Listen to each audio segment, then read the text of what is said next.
We'll take you to the scene of a gang-related murder in the city which happened just an hour ago. And we all know about Budna's abduction, but what about another Belizean abducted from Belize by a Guatemalan mob in 2023? 2 years later, no one has done anything for Sebastian Pop. Plus, the teachers' union says students should be able to wear their hair any way they care to. One school is responding tonight. Also, we'll have an update on dengue. We've got details of these and other stories in our newscast for tonight, Wednesday, August 27th, 2025. Good evening. With your news, I'm Indira Craig.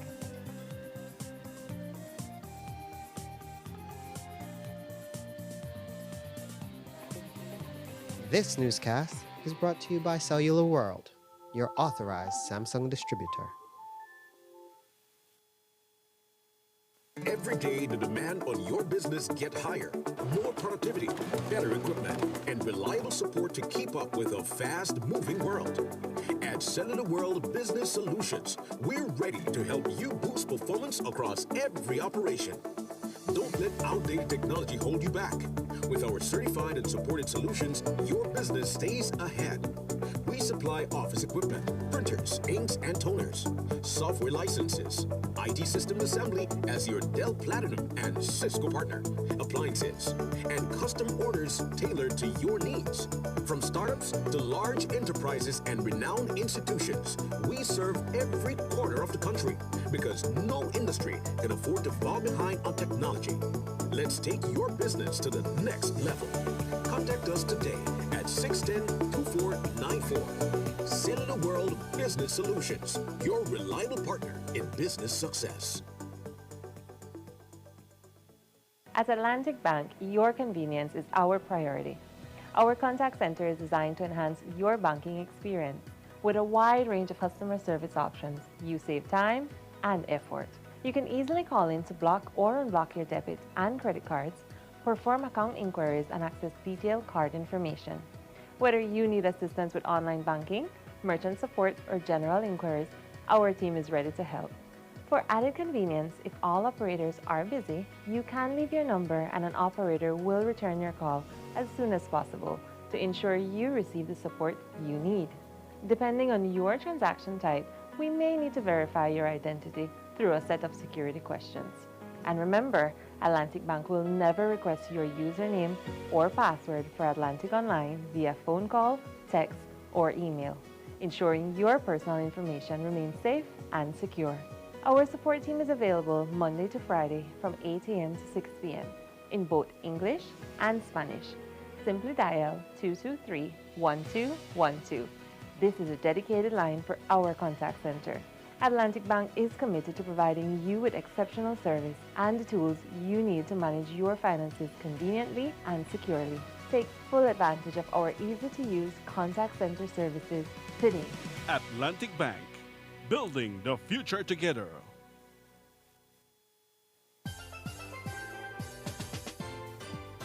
When I was a student, ICB was there to protect me, ensuring my education and future. When I got my first car, ICB was there to protect me, providing excellent coverage and peace of mind on the road. When we moved into our first apartment, ICB was there to protect us, securing our belongings and giving us a sense of security. And when we got our first house, ICB was there for us, protecting our home and everything we've worked so hard for. At every step of your life's journey, ICB is there for you. For more information, call 224-5328 or visit our nearest branch.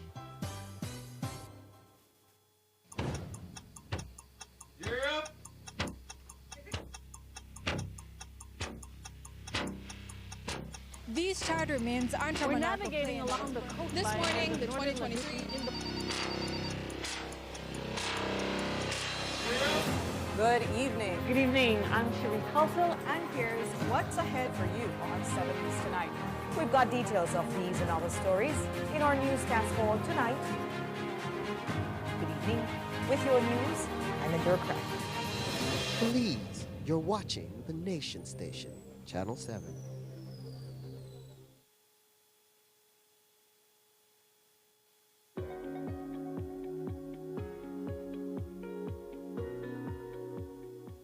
Rest assured, your current banknotes will remain valid and will circulate alongside the new ones.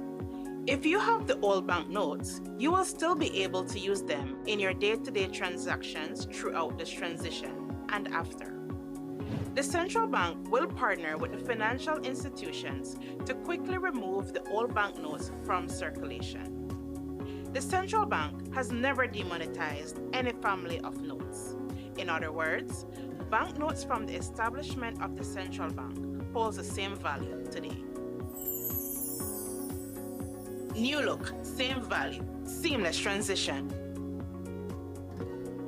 Learn more at www.centralbank.org.bz. A message from the Central Bank of Belize. In the shadows of Belizean politics, two names keep crawling back: Shine and Alberto. Masters of maneuver, architects of delay, the Houdinis of accountability. Like the cockroach that survives the atomic bomb, they endure, they adapt, they undermine. While the United Democratic Party seeks renewal, they tighten their grip, whispering deals, shifting blame, rewriting the rules. Control isn't earned, it's orchestrated. And for Shine and Alberto, the show never ends. Wake up to positivity and inspiration. It's a fresh and diverse twist on your mornings. Tune in to Sun Up on 7 every weekday morning at 6:30 a.m. right here on your Nation Station, Channel 7. It's the morning show you don't want to miss.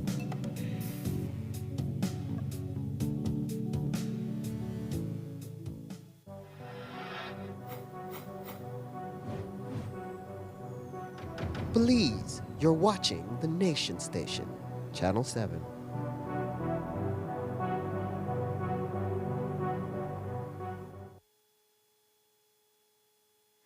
Shots were fired in the Martins area of Belize City at 4:30 today, and when the smoke cleared, a young man believed to be in his late teens lay dead on Lawrence Avenue.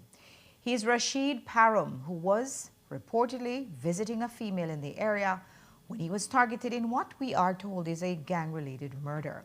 Our team is on the scene and we'll have more details later. He did not draw the headlines or set the pulse of public attention like Joseph Budna, but the Belizean, Sebastian Pop, was allegedly abducted from a remote Toledo village by a Guatemalan mob of vigilantes more than 2 years ago and is languishing in a Petén prison, reportedly accused of murder. How he got there should be a national scandal, but up until tonight, probably no one outside of his village even knows about it. According to a police report that his father, Francisco Pop, made in July of 2023, his 22-year-old son left home in Otosha, Toledo, on February 21st, and he became concerned a day later when the young man had not returned.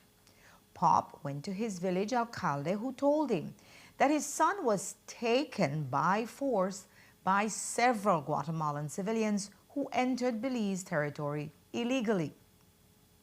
He then spoke to the alcalde of Dolores village, which is on the border, who confirmed that on Tuesday, February 21st, 2023, around 10 a.m., he saw Sebastian Pop being escorted from the community center by several Guatemalan civilians from nearby border villages, who went in the direction of a village called Rixul, located in Guatemala. Days later, Pop traveled to that village and spoke to the alcalde, who confirmed that his son Sebastian was in Guatemalan police custody for a homicide investigation. Belize police later confirmed that Sebastian Pop is detained in the Santa Hilaire jurisdiction of Petén Alta Vera Paz. Now that was in 2023, but a family friend tells us that 2 years have passed and nothing has happened. His mother speaks only Quechua and lives in an area with no cell service. A family friend tells us she has only been able to see her son twice in 2 years. Friends of the family who alerted us to the story after the news about Joseph Budna broke say, quote, "They are forgotten there, and clearly they invaded Belize and kidnapped him with the help of local villagers," end quote.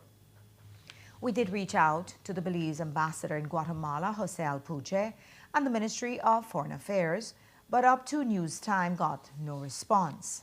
Sources tell us that Belizean authorities are not actively involved in advocating for him in Guatemala. And while Pop was allegedly abducted from a border village by a Guatemalan mob, Joseph Budna was abducted, he says, by Belizean police in the Belizean interior. Tonight he is in what is called Guatemala's most notorious prison, Preventivo para Varones de Zona 18 in Guatemala City. There was a warrant for his arrest in that country after he escaped from prison in 2019 while serving a 25-year sentence. But it appears he is the subject of an extrajudicial extradition. And speaking to 7 News yesterday, he said that no citizen should be made to face such a fate. No citizen should be kidnapped out of their country to a foreign country, especially a country as Guatemala. And I hope that the leader of the opposition, calling upon the leader of the opposition and all those in Belize that stands for what is right, don't let this go just like this, because it happens to me, it can happen to other Belizeans as well. And while the police has dismissed Budna's insistence that he was kidnapped by cops, the Compo was a little bit more elliptical about another of Budna's claims. Budna had sensed he was being followed from the day before he was kidnapped and says that he reported the particulars of the vehicle that was following him to the compound. Now, you said that a vehicle had been trailing you from the day before, and you gave the OC for Orange Walk the particulars of this vehicle. What was the description of that vehicle? Yes, I sent it to Mr. Dubon, the officer in charge of Orange Walk formation. The vehicle did not have license plate. Thereafter, it appears with Belize City license plate. And again, I reported it to Commanding Officer Dubon. And I told him that vehicle is now parked in front of Tipsy Bite. Tipsy Bite that is located on Cinderella Street in Orange Walk down, where you can get that footage yourself. You know, it was there Thursday night, if I'm not mistaken. Has there been any specific conversation with Mr. Dubon, the officer commanding for Orange Walk, if the allegation is true, which Budna claims that he sent him all the particulars of this, of the vehicle the abductors were in? That was not communicated to me by Mr. Budobon, and I'm sure if that was communicated, if he had that information, that would have communicated to me or my operational commander, and that was not communicated to us. Because police officers are at the center of the accusations, and there is independent evidence to also suggest this, 7 News will continue to push for an independent investigation. We are also calling for the release of surveillance video from the Treasury Department and the National Resources offices in Orange Walk, whose security cameras would have picked up the abduction. We'll take a break now. When we come back, BNTU says students should be allowed to wear their hair as they please. One school is not so sure. Plus, we'll have the latest on dengue and screwworm infections. Don't go away.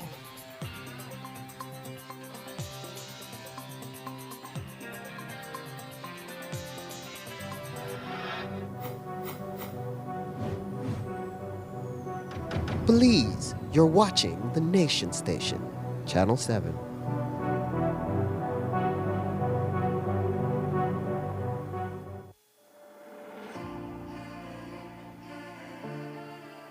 Use B-Bucks to purchase items at any Benny's location.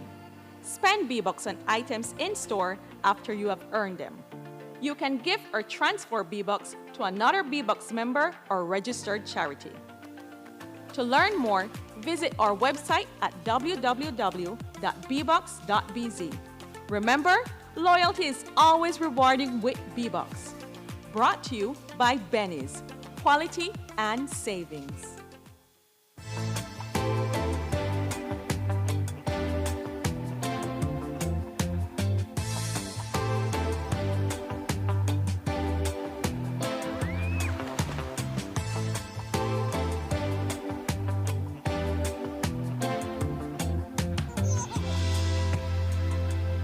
However you travel, you're home. Book now and save 50% only at Naya.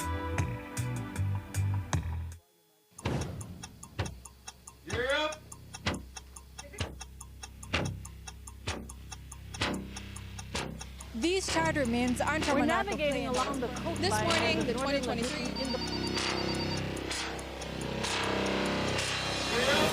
Good evening. Good evening. I'm Sheree Halsell, And here's what's ahead for you on 7 News Tonight. We've got details of these and other stories in our newscast for tonight. Good evening. With your news, I'm Indra Craig. Please, you're watching the Nation Station, Channel 7.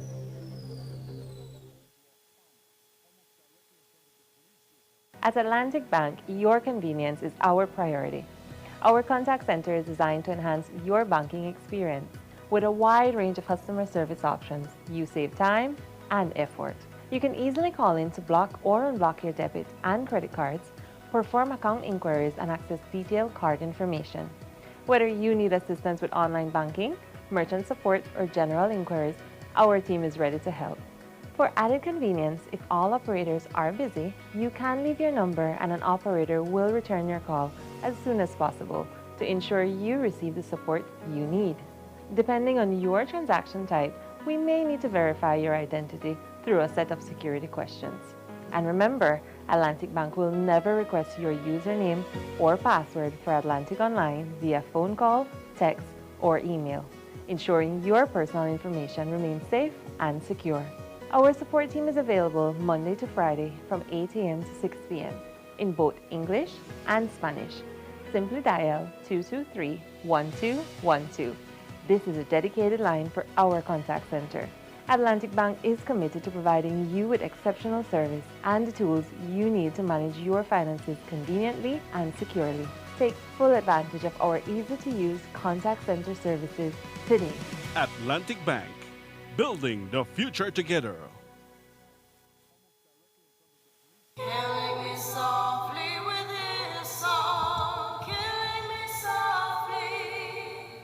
The last 2 years, we gave you Electric 80s Seasons 1 and 2. The Francis Reno Concert Series is back with Timeless Tunes, R&B Edition.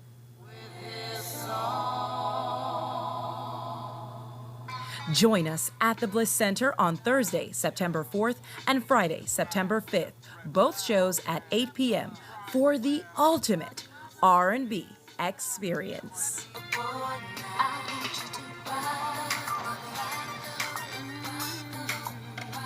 Tickets are available at the Bliss Center, starting $30 for general, $60 for reserve, and $75 for premium. For more information, contact 600-7453 and get your tickets before it's too late.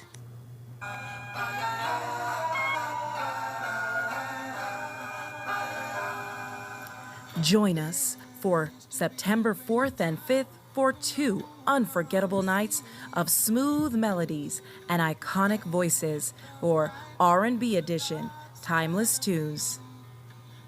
Sponsored by Niche, NCC, PUC, BEL, and Medisco. Also sponsored by Belize Bank, Currency, BTB, Travelers Liquors, and the Angelus Press.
Belize, you're watching the Nation Station, Channel 7.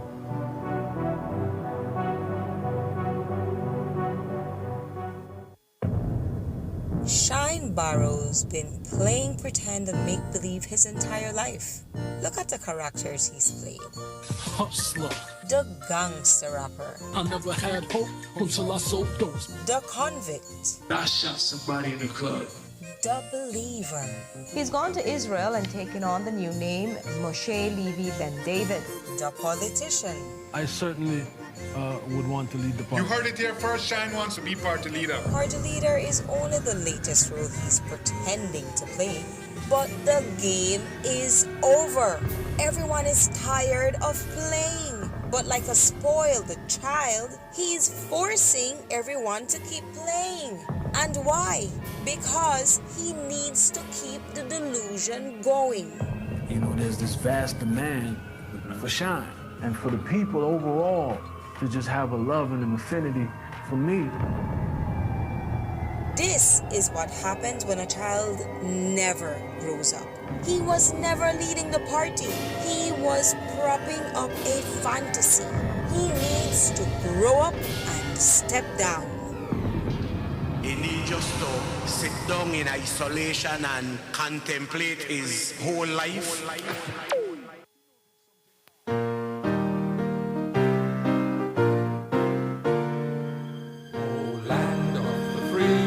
Belize, are you really free?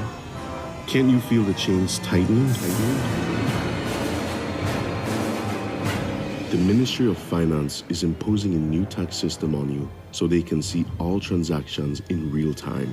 It starts with invoices, then the national ID, then your biometric data. They call it progress in the name of efficiency and transparency. But we know what it is. It's control. They're building a surveillance web, and you're caught in it. Every move, every payment, every transaction will live on a government server forever. To be analyzed and studied, will it be shared or sold to foreign interests? This data will be more valuable than you will ever know. Somewhere in all of this, there's another pension plan for the boys. Privacy isn't a luxury, it's a right. It's time to stand up and speak out before it's too late.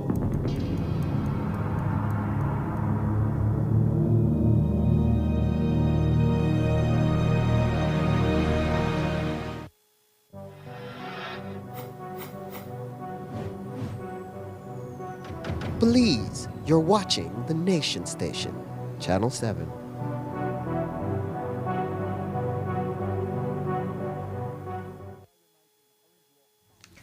Tonight, a man is accused of raping a minor, but we can't share his name or show you who he is because he allegedly did it to his own daughter. A 17-year-old from the Belize district told police that her father had touched her inappropriately in a sexual manner in July before he raped her at their home on the day school opened. Today, at his arraignment, the father, a 43-year-old farmer, who is originally from Punta Gorda, who could not tell the court his date of birth, only his agenda was read with 2 offenses, rape and sexual assault. No plea was taken. The police prosecutor objected strenuously to bail being granted because the accused is the victim's father. When asked why he should be granted bail, the father said he does not understand the meaning of that, nor did he understand the charge of rape. Magistrate Manon Dennison denied the bail. Last night, we had breaking news of a shooting on Yonge Street in Belize City where residents told us 7 shots were fired. It happened at about 7 p.m. And when police arrived on the scene, they found 35-year-old Michael Wells with an apparent gunshot graze to his body. They also saw a gray Mazda Tribute parked on the street side with bullet holes. Police then went to the KHMH where they observed 27-year-old Brandon Smith with gunshot injuries to the body. So far, police have learned that a man on a bicycle fired shots at a group of men standing on the street, which injured Smith and Wells. Police are investigating a stabbing incident that left a man hospitalized while his wife is detained. On Tuesday afternoon, police responded to a report of an injured person at the KHMH. They found 40-year-old Derek Oliveira with multiple stab wounds to his body. Initial investigations revealed that Derek and his wife were at home in the Lord's Bank area where they had an argument. It ended in the wife stabbing him multiple times with a knife. Oliveira was admitted in a critical condition. The Belize National Teachers Union has taken a stand in support of natural hair in the classroom, following up on a call from the UBAD Educational Foundation to end the discriminatory treatment of students based on their hairstyles, particularly those worn by students of color. The BNTU says, quote, "We are deeply concerned by reports of students being reprimanded, suspended, or otherwise penalized for wearing hairstyles that reflect their heritage or religious beliefs. These practices undermine the principles of inclusion and respect and also perpetuate harmful stereotypes and systemic bias." The statement adds, "Here is not just a fashion statement. It is a powerful symbol of cultural pride, resistance, and identity. From afros and braids to locks and twists, these styles carry historical and social significance for many communities. Punishing students for wearing such hairstyles sends a damaging message that their natural selves are unwelcomed in academic spaces. Additionally, hair length should not be policed according to an institution's preference. They urge all educational institutions to review and revise their grooming policies to ensure they are free from racial, cultural, and gender bias, and on the Ministry of Education for clear guidance that, quote, protects students' rights to self-expression and cultural identity. UEF has been lobbying on behalf of students who have been sent home from hairstyles which their schools reject as inappropriate. And tonight, one school which has been highlighted before for sending students home because of their hair is responding. ACC says it, quote, categorically refutes recent claims that a student was sent home or barred from returning to school due to their hairstyle or the use of hair extensions. At no point was any student denied access to classes or instructed not to attend school. ACC maintains that its policies on attire and personal appearance are rooted in the school's recognition of everyone's God-given potential and a deep appreciation of our natural gifts. The administration welcomes constructive dialogue but stands firm against any misrepresentation of its actions or intentions. End quote. There's an outbreak of dengue in the city and a high rate of infection. But how bad is it? Well, today we got an update from the Ministry of Health on the national effort. Well, we have been on the ground ever since the dengue was, they had an outbreak in Belize City, yes, of course. But our people, our teams across the districts and the city, we have been on the ground spraying, making sure that, in fact, in Belize City, we had to hire additional spraymen to go out and assist the team, the vector team. And similarly, in the district, we are putting together a program where in every region, and Orange Walk, Corozal, down south, in the west, there will be additional persons hired temporarily to go out and do. This is something routine that we do around this time. But with the outbreak of dengue in the city, we decided to ramp up that, take it up further, and then be able to do so. But we have seen somewhat a control of that issue, and thankfully. But we are doing our part as the ministry in the public health area. Our vector team has been out at the same time. And at the same time as well, we are doing the educational campaign, making sure people understand, talking. I think there's some scheduled talk shows that will also be had so that people are sensitized more of what the effects of dengue and how to protect these things.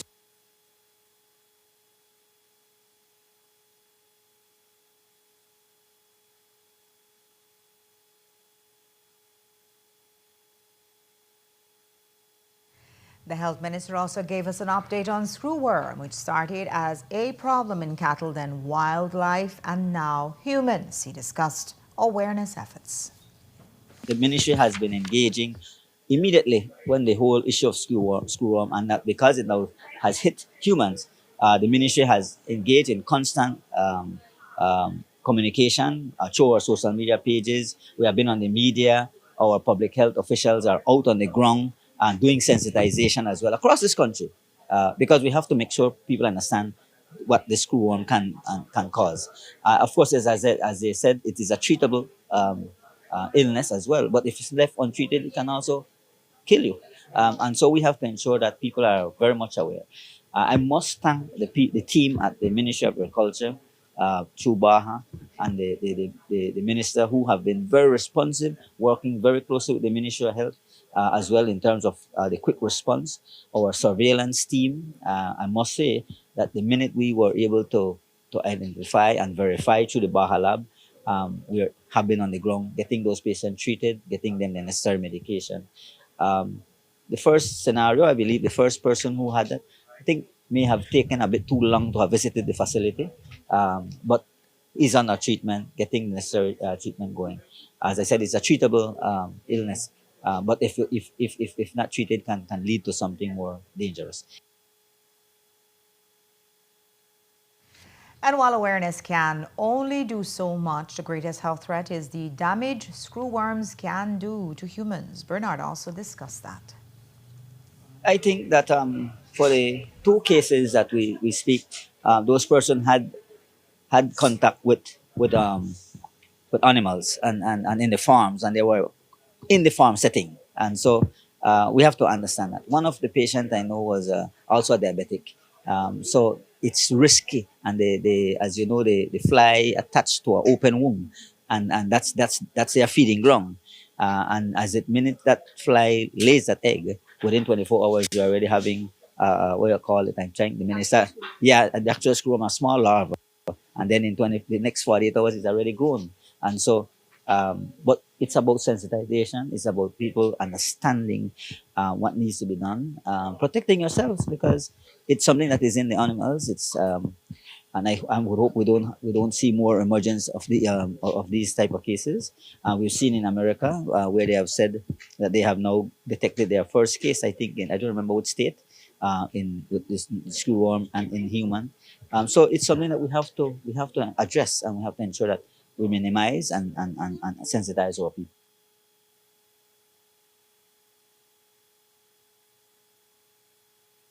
NY Health does its best to keep up. The number of cases of screwworm infestation in Belize continues to grow steadily, but there are likely many more cases than in livestock that are being reported to the Ministry of Agriculture, and this may be to avoid quarantine.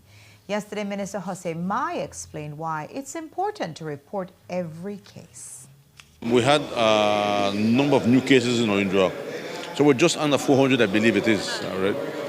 But it is growing, and it is expected to grow, right? We also believe that there are some cases not being reported, and so education plays a very key role here. The question people ask is, why will I report it? Why will I hold a dog down and take away the worms of it? Why not let the dog die? But it's important to report accurately because we have trading partners. We are a member of the region, and we have to update them on how many cases we have, right? And so we need to do the difficult work of reporting every case, taking all samples and confirming it.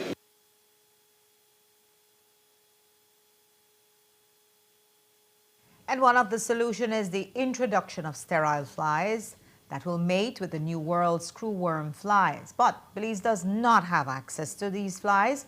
However, the Agriculture Minister stated that now that the U.S. has reported its first case, well, things may accelerate. Before anything is done in regards to dispersing sterile flies, it has to do with the U.S. The good thing that has happened today is that the U.S. has one case reported now. That's a good problem, because now I think they have to accelerate what they're doing. We have not had a sterile fly dispersed in this country since we had the first case of screwworm. None. I think every single Central American country has had sterile flies. But they also have high amounts, huge numbers wouldn't you say, in terms of comparison, that their cattle industry may be way larger than ours? Because I don't know. Of course, they have much more cattle than us. Proportionate. Of course, but because of being a smaller country, you can do better surveillance, you can do better monitoring, right? You can educate the people better, right? So you have an advantage. But it just shows that the amount of work that we have done is just tremendous.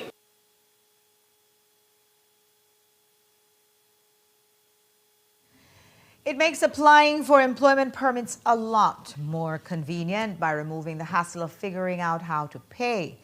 The Ministry of Rural Transformation launched its online payment system today, one that the ministry told us works seamlessly and was developed by Belizean technicians. Here are the highlights from the opening ceremony this morning. Actually, I think it's quite a game changer for this ministry. A lot of work has been put in, and as you can see from the presentation from the Labour Commissioner, this is something ongoing over the years. I mean, digitizing, moving to full digital processes in our Labour Department.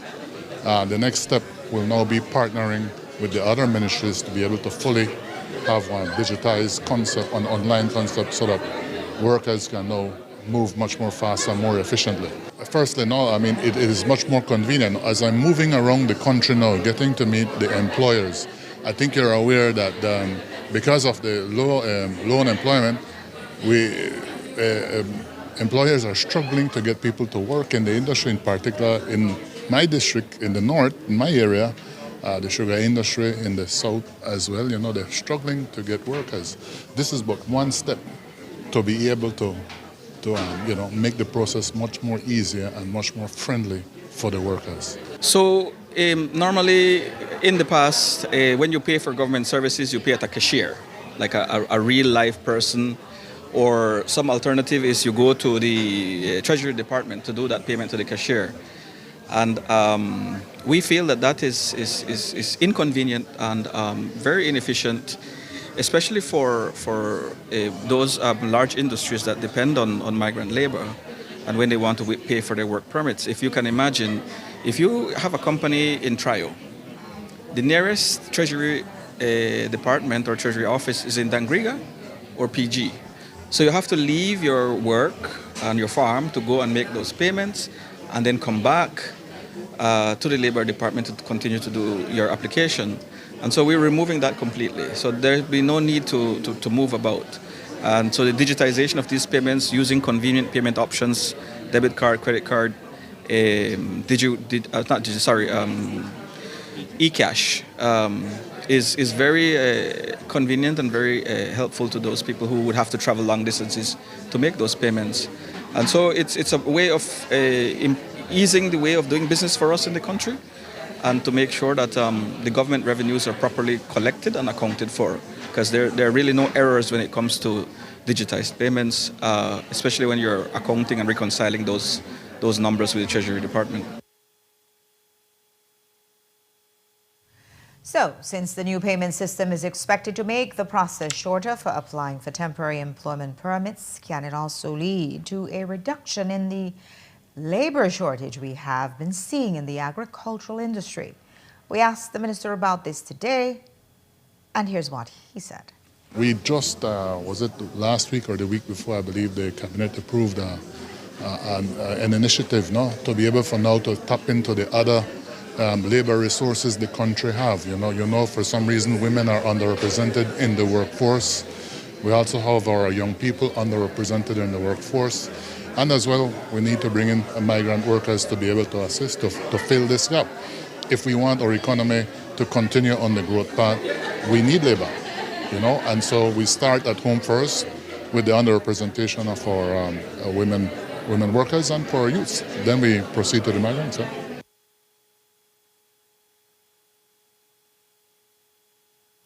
And as for the migrants program, will it be easier for them to apply for a temporary employment permit as well? Maureen explained that their process is a little bit different.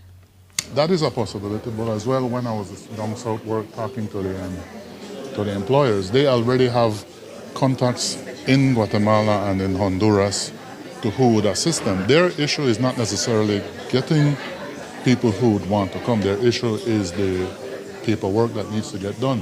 The different ministries you have to deal with labor, or under my ministry you have to deal with immigration, you have to deal with social security issues. So the whole idea is to eventually try to streamline it for everybody and for them. I mean, it makes good business sense.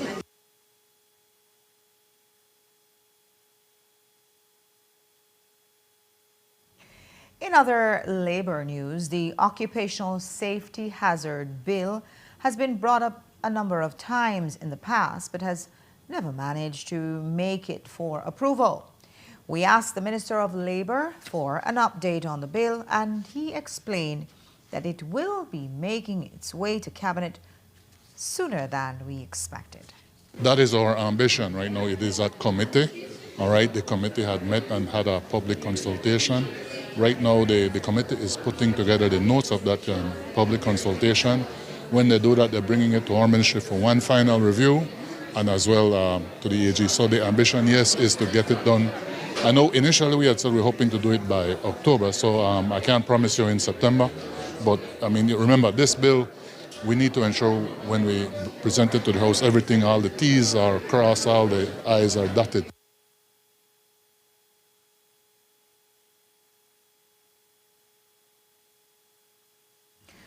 We'll take a break now. When we come back, we'll tell you how President Trump's tariff has stopped the post office from shipping some packages to the U.S. It's hurting small local producers.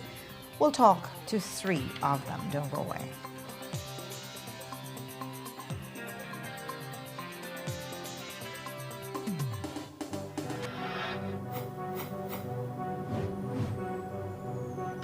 Please, you're watching the Nation Station, Channel 7.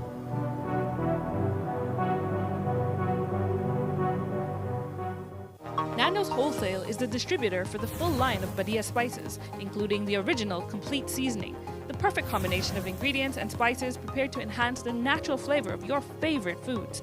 Also, cinnamon powder for all your desserts, fruits, and beverages, and as special dishes. All these are available in commercial sizes or restaurant packaging.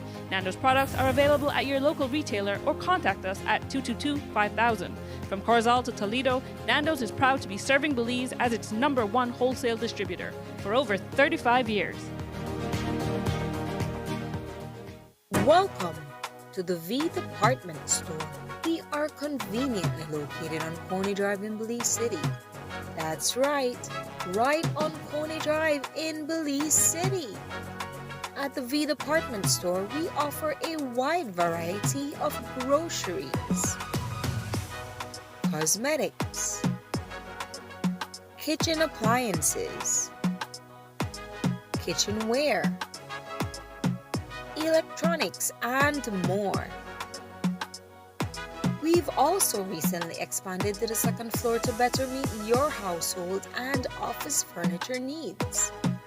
We now have a wide variety of furniture, home decor, and accessories. We have a shared vision for a comfortable and customer-friendly shopping experience. Visit us today and be warmly greeted by our reasonable prices and cordial staff. The V Department Store. Experience the ultimate shopping destination.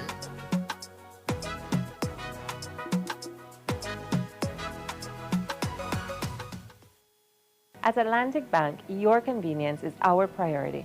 Our contact center is designed to enhance your banking experience. With a wide range of customer service options, you save time and effort. You can easily call in to block or unblock your debit and credit cards, perform account inquiries, and access detailed card information. Whether you need assistance with online banking, merchant support, or general inquiries, our team is ready to help. For added convenience, if all operators are busy, you can leave your number and an operator will return your call as soon as possible to ensure you receive the support you need. Depending on your transaction type, we may need to verify your identity through a set of security questions.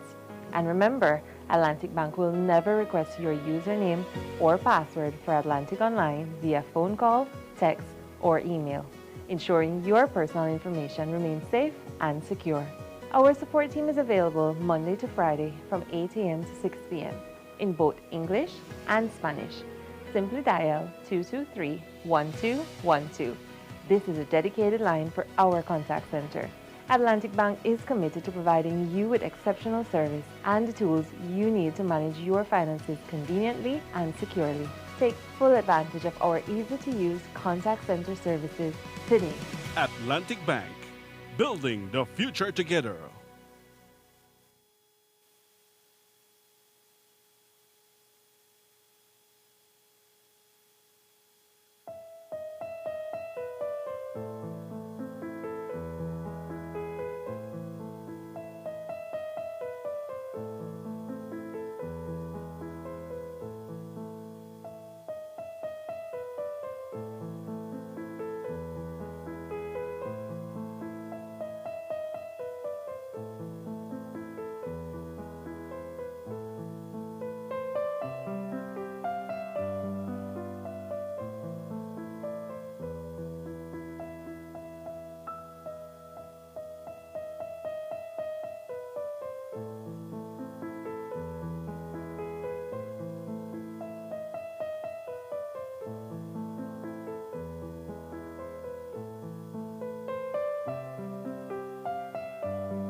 Belize, you're watching the Nation Station, Channel 7.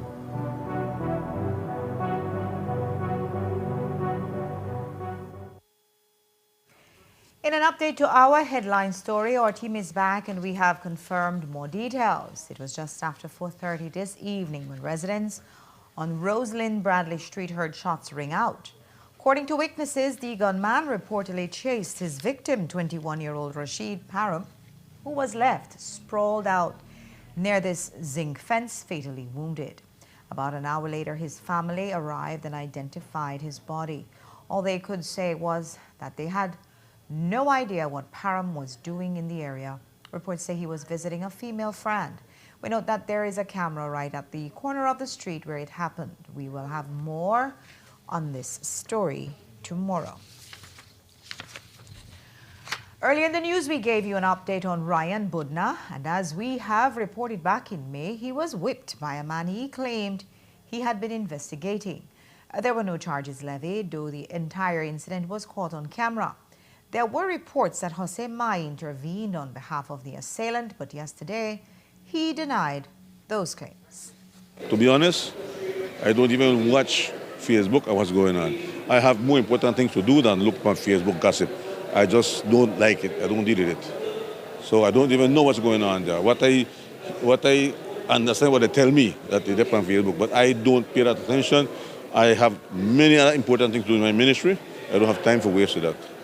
So no intervention on Padron's behalf? Absolutely not. None. Absolutely. He's a constituent? He's a friend of mine, definitely. And that's where it ends?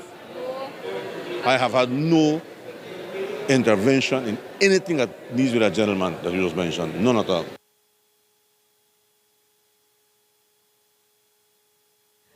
Shipments of certain goods to the U.S. have been temporarily suspended by the Belize Postal Service.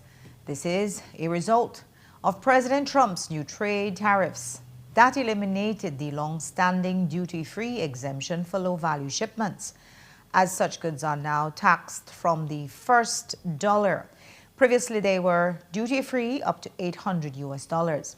The customs duties are now also the responsibility of the sender, not the recipient, and must be paid to U.S. Customs and Border Protection before the item even enters the U.S. Therefore, every shipment must be declared and cleared with U.S. Customs, except gifts of less than $100 US and mail containing only documents. That makes it logistically impossible for postal services all over the world.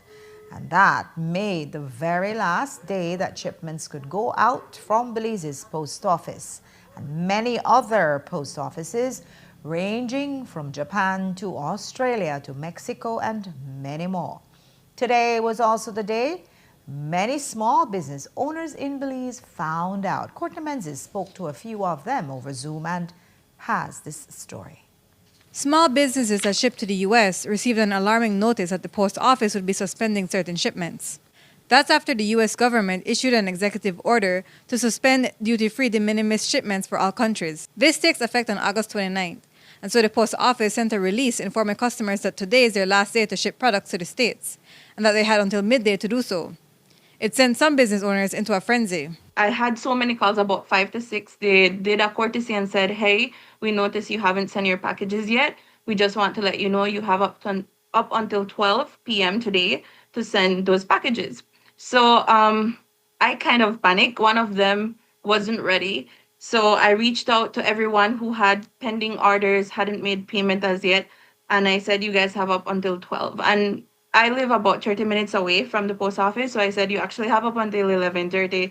So my dad does my deliveries, so I had to call him back, tell him he needs to get back from Benke all the way back to my house so that we could take the stuff out. So it was hectic. It was rather hectic. Today I was supposed to send a package to the brother of a customer who lives in St. Lucia. She tried my product when I was in Jamaica last year, and so her brother was going to take it from the U.S. to her in St. Lucia, and she was like, she's tried so many hair products, and this was the only thing that has ever worked for her, and was really excited to get it. And so now that's on hold. And, with this business, I'm thinking about my customers, and I feel really bad that she needs to wait longer because she was just like, I'm out, I need more. and not having much time to prepare. I mean, I got the news today. The package was ready to go out this afternoon, and then being told, seeing the press release this morning saying, hey, you have until 12. I saw the release at 12:30. We had shipments going out today that couldn't make it. And yeah, I wish we would have got notified like at least a week ago, a couple days ago, because at least we would have been prepared. And for these small business owners, it's a blow to their sales and to the relationship they've carefully crafted with their U.S. customers. It does affect us because we have, I think, like most small businesses in Belize or products that are crafted in Belize, tourists come in and they try our products, then they leave, then we build a relationship with them because they send us emails or messages and let us know, oh, I tried your product, how can I get more? I'm from the US. And then we offer the option of shipping via post office and we proceed from there. So we have built a customer base in the US. And we also ship to Belizeans living in the US who give our products or who also want to try our products, like Belizean made products. The thing is, the US has Sephora, has Ulta, which are big skincare and makeup companies that host a series of different brands. But we do have people that recognize and have seen the results with our products. So it did create a piece of fear, not only for us as the vendor, but the customer. We have a really good relationship with our US customers. And, I was just in Las Vegas not that long ago and attended a whole seminar on breaking into the US market. And so have been, very carefully developing a strategy for that. Like I said, reviewing my pricing, really trying to keep with one of my core values from when I first started Ikuma was, making an affordable, a luxury product accessible to Belizeans at home. And that's one of the things that I've always cared about.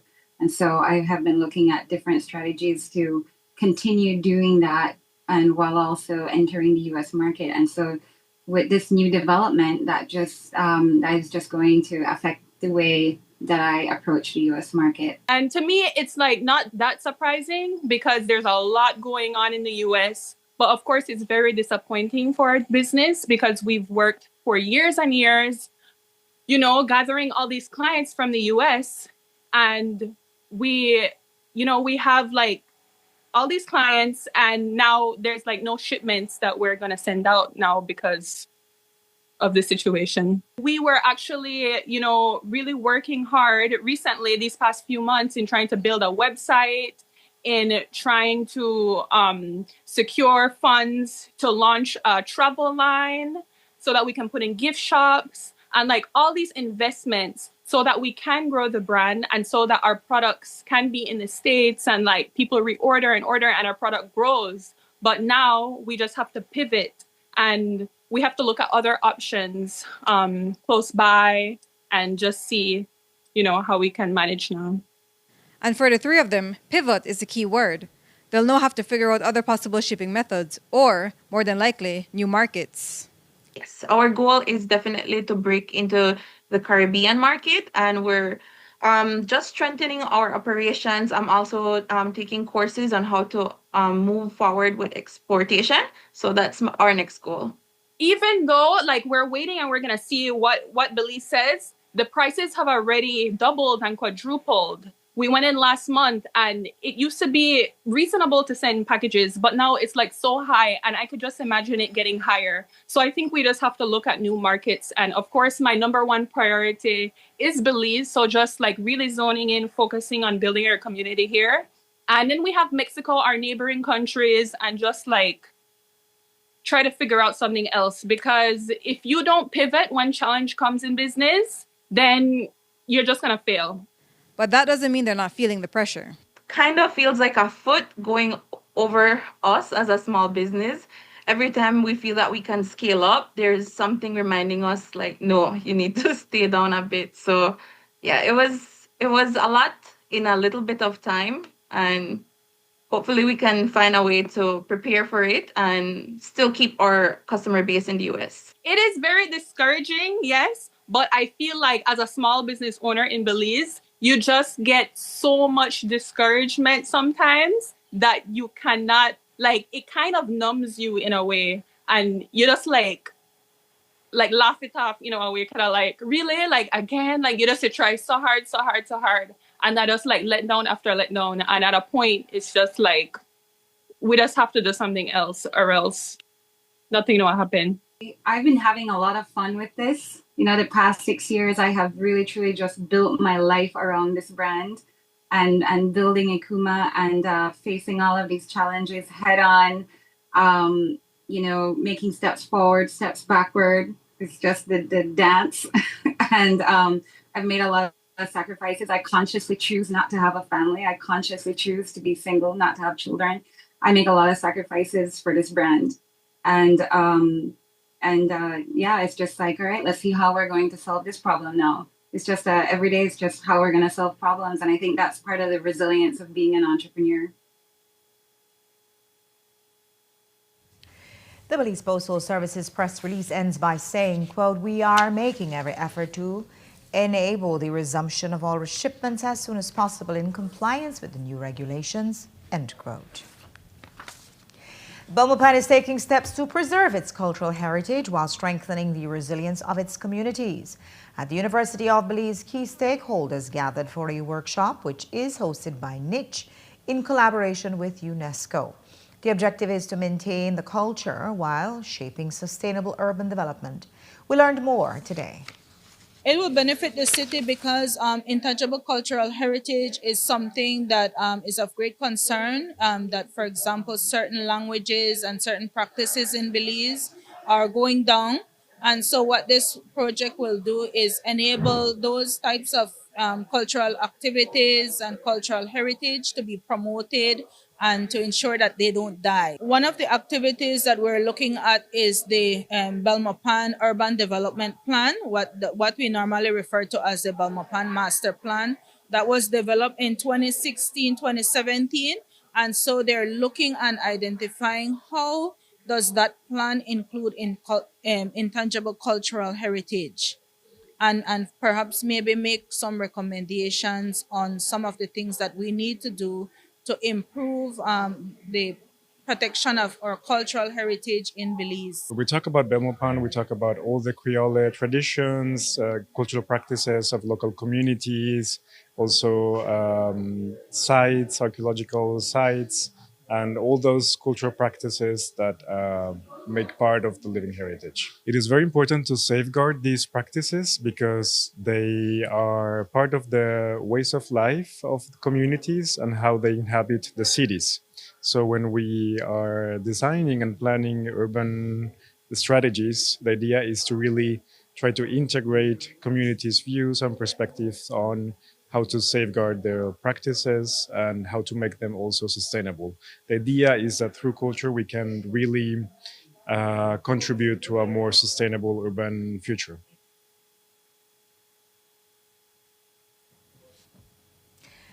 And that's it for Newscast for tonight. Thanks for watching. With your news, I'm Indra Craig. Remember, you can find a full transcript of the news at 7newsbelize.com and see the streaming video on our Facebook or YouTube pages. Have a pleasant evening and join me back here tomorrow at 6.